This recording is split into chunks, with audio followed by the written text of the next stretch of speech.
Владимир Путин провел совместное заседание Государственного совета и Совета при президенте по реализации приоритетных национальных проектов и демографической политики.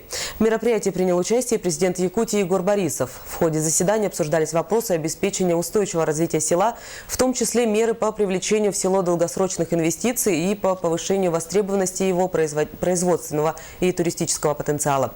Отдельное внимание уделено поддержке малого предпринимательства и кооперации на селе, как одной из ключевых мер, способных уменьшить отток населения в города. Рабочей группой Госсовета подготовлен соответствующий документ, внесены поправки, и будем работать дальше, имея в виду важность проблемы, ради обсуждения которой мы сегодня собрались, сказал президент. Прежде всего, важно, конечно, крупное товарное производство, и мы должны ясно отдавать себе в этом отчет.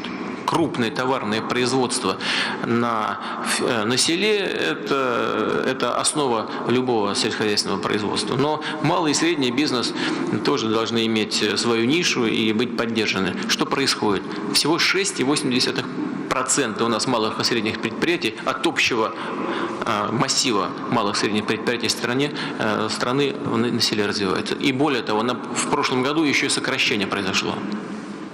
Это негативные тенденции. Нужно не только иметь это в виду, нужно подумать, что с этим делать и как с этим бороться.